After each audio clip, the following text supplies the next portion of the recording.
አቤቱ ደግሰው አልቋልና ከምድርም ፍቅር ጠፍቷልና የሃይማኖት መምህር ከተኮነ አይቀር ልክ እንደ ዲያቆን ሄኖክ ኃይሌ መሆን አለበት ብዬ አስባለሁ። የተበተነው ምዕመን እንዴት መሰብሰብ እንዳለበት የሚያውቅ ጠንቃቃ መምህር ነው። የሌሎችን ሃይማኖት ስም እያነሳ ሲያብጠለጠል ሲሳደብ አታየውም።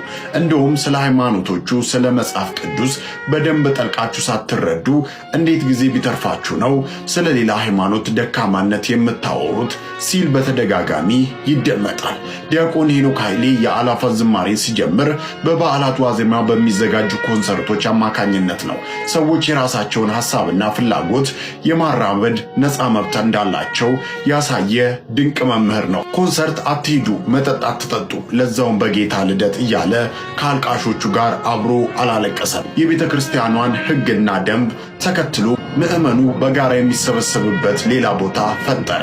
ያኔ ምዕመኑ ምርጫው የሱ ይሆናል። ከታሰበው በላይ ተቀባይነት አገኘ። መስቀል አደባባይ ሲከለከል የኦርቶዶክስ ልጆች የሆናችሁ በጠቅላላ ድንጋይና ዱላ ይዛችሁ ውጡ፣ መስቀል አደባባይ ተከልክለናልና ተቃውሞ ውጡ አላለም። ሰፊና ለሁሉም ምቹ ይሆናል ብሎ ባሰበው በቦሌ መድኃኔዓለም አዘጋጀ። እነዛን ሁሉ ፕሮግራሞች በጥበብና ያለምንም ሁካታ እንዲያልፉ ስላደረገ ዛሬ በመስቀል አደባባይ የምዕመኑን ቁጥር ጨምሮ አዘጋጀ። ከዚህ በላይ መሪነት ጥበብ አለ ወይ? የአእላፋት ዝማሬ ሲዘጋጅ ሁሌም ቢሆን ከምዕመኑ ከተለያዩ ሰዎች ተቃውሞ ይገጥመዋል። እነዛን ተቃውሞዎቹን ግን ሁሌም የሚያረግብበት መንገድ ሁሌም እንዳስደነገኝ ነው። ማንንም አረቀ አይሆንም። አንዱን ጥለህ አንዱን አንጠልጥለህ የምትቀጥልበት እምነት የለም። ሁሉንም በሚገባው መንገድ አስረድተህ አንድ አድርገህ ፕሮግራምህን ታዘጋጃለህ። ዲያቆን ሄኖክ ኃይሌ ሌሎች ሃይማኖታዊ ተቋማት ላይ ላሉ መምህራን፣ ኃላፊዎች ትልቅ መማሪያ የሚሆን መምህር ነው። ቤተ ክርስቲያኗ እሱን በፈለገች ሰዓት ሁሉ ከፊቱ የምታገኘው ድንቅ መምህር ነው። ስለሱ ጥላቻ ከየትኛውም ሰው አትሰማም። በፖለቲካ አጀንዳ ውስጥ ራሱን ሲከት አታየውም። ከሌሎች ሃይማኖቶች ጋር ብሽሽቅ ውስጥ አይገባም። ምዕመኑን በእውቀት እንጂ በሙቀት ሲነዳው አትመለከትም። ሁሉም የሃይማኖት ተቋማት የዲያቆን ሄኖክ ኃይሌን አይነት በሳልና አዋቂ መሪ መምህር ያስፈልጋቸዋል። በተለይ ለወጣቱ። ተጻፈ በሙባረክ ያስ እንደ ኢትዮጵያ ኦርቶዶክስ ተዋሕዶ ቤተክርስቲያን ግርማው የሚያስፈራ የለም። በሚጠሏት አይምሮ ውስጥ እንኳን ያላት ምስል በጣም ትልቅ ነው። እንኳን በምንወዳት ቀርቶ ማለት በጣም የምታስፈራ ሁሉ ነገር የሚያምርባት፣ አደባባይ ብትወጣ የሚያምርባት፣ ብትዘምር የሚያምርባት፣ ቦታውን መቀየር ብትችል፣ በዚህ ደረጃ ግርማ ያላት፣ ዜማ ያላት፣ ስነ ጽሑፍ ያላት ቤተክርስቲያን ይዘን በጣም የማላዘን የቪክቲም ሁድ ሜንታሊቲ አይነት አገልግሎት በጣም ዋጋ ያስከፍለናል። የሆነ በዋሽንት የታጀበ እንዲተደረግን አይነት ከሚል በላይ እኔ ከሌሎች በላይ እኛንን በደረጃዋ እያየናት ያልሆነ ቤተክርስቲያኒቱ ምን አይነት ትልቅ ቤተክርስቲያን እንደሆነች ማለት ነው። ጣዕሙን ያወቀ ቀን ሰው እዚች ሀገር ላይ በጣም ከባድ ነገር ነው የሚፈጠረው።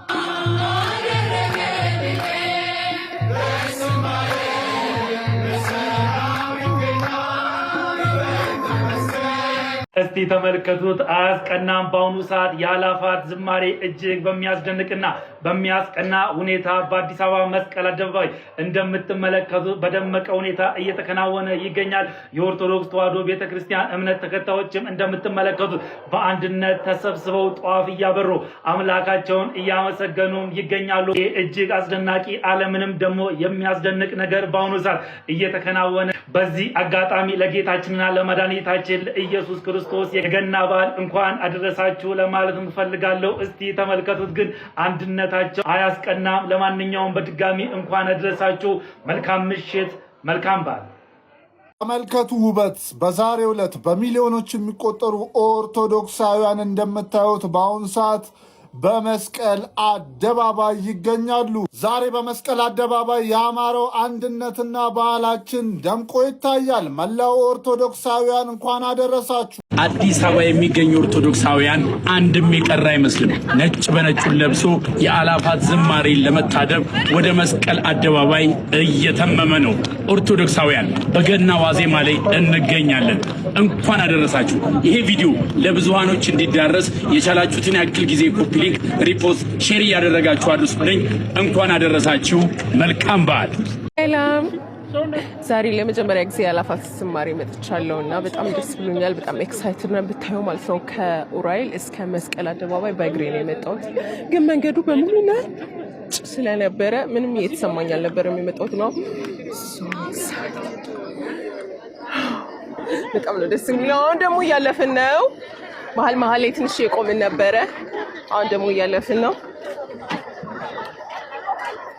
ቶሎ ነይ።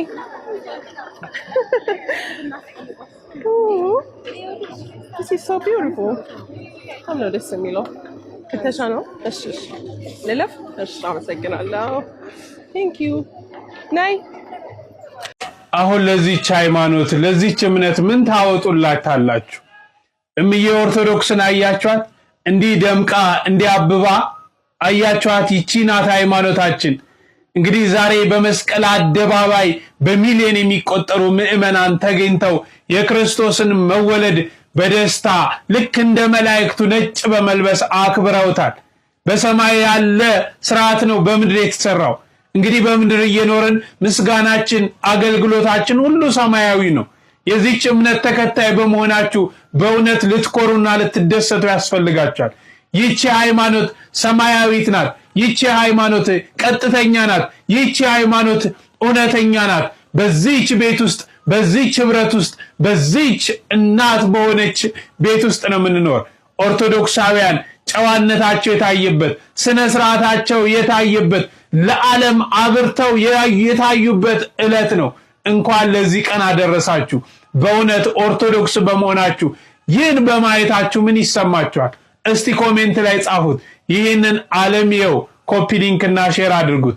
እንኳን አደረሳችሁ። መላእክት ራሳቸው ለመጀመሪያ ጊዜ አዲስ ምስጋና ያመሰገኑት ቤተልሔም ላይ። ምን አይነት ምስጋና አልኳቸው? አዲስ ምስጋና። አዲስ ምስጋና ያመሰገኑት።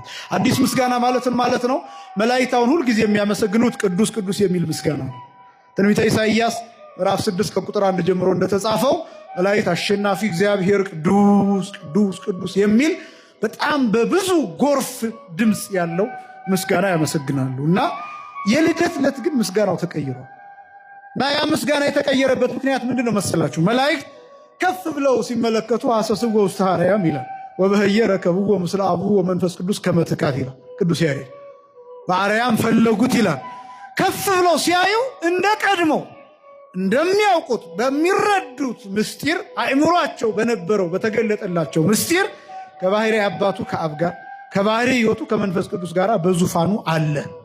በየት አለ? በዙፋኑ አለ። ከዛስ እንደገና ዝቅ ብለው ደግሞ ሲመለከቱ በእናቱ እቅፍ አለ፣ በእመቤታችን እቅፍ አለ። ግራ ገባቸው።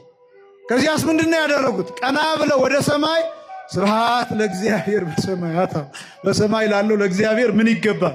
ምስጋና ይገባል። ከዛስ እንደገና ዝቅ አሉና ወሰላም በምድር ስምረቱ ለሰው፣ ሰውንም የወደደው ራሱ እግዚአብሔር ስለሆነ ለሱ ምስጋና ይገባል ብለው ወደ ላይም ወደ ታችም አመሰገኑ። ክብርና ምስጋና ለአምላካችን ይሁን።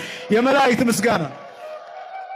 ምስጋናቸው ለሰማይም ለምድርም የሆነበት በጣም አስደናቂ የሆነ መላእክት ራሳቸው እጅግ በጣም የተገረሙ። ይሄ ብቻ ማለት ነው። ቅድም እንዳልኳችሁ ከአንዲት ከ3 ዓመት የሶስት ክንድ ከስንዝር ቁመት ብላቴና ከ15 ዓመት ብላቴና ከዚች ብላቴና የድንግልና ጡት እየጠባ አዩት። ዓለምን ሙሉ የሚመግብ ጌታ እና ወደ ሰማይም ወደ ምድርም ብለው ያመሰገኑበት ክንፋቸውን ዘርግተው የተንቀጠቀጡበት ቀን። በዚህ ምክንያት ቤተልሔም የምስጋና ቤት ይባላል። የምን ቤት ይባላል? የምስጋና ቤት። ሁለተኛ ቤተልሔም አስቀድሞ ከብታ ከባታ ከሚለው አስቀድሞ ኤፍራታ ትባላለች። ምን ትባላለች? ኤፍራታ ትባል ነበር። ኤፍራታ ማለት ጸዋሪተ ፍሬ ማለት ነው። ጸዋሪተ ፍሬ ማለት ፍሬን የምትሸከም ማለት ነው። ምንን የምትሸከም? ፍሬን የምትሸከም። እመቤታችንን ስታመሰግናት ቅድስት ኤልሳቤጥ ምንድነው ያለቻት? የማህፀንሽ ፍሬ ምን ያለ ነው? የተባረከ ነው። የምንሽ ፍሬ? የማህፀንሽ ፍሬ። አያችኋት? የእመቤታችን የማህፀን ፍሬ የሆነው ክርስቶስ የተወለደባት ቤተልሔም ኤፍራታ ተብላ አስቀድማ ትጠራ ነበር። ፍሬን የምትሸከም ፍሬ ክርስቶስን የተሸከመች ማለት ነው። ፍሬ ክርስቶስ የተወለደባት ያ ፍሬ ምን ይሆናል? መስቀል ላይ ይቃጠላል፣ መስቀል ላይ ይጋገራል፣ መስቀል ላይ ይቦካል፣ መስቀል ላይ ይቀዳል፣ መስቀል ላይ ይበስላል፣ መስቀል ላይ ይቆረሳል፣ መስቀል ላይ ይበላል፣ መስቀል ላይ ይጠጣል፣ መስቀል ላይ መድኃኒት ይሆናል። ፍሬ ክርስቶስ።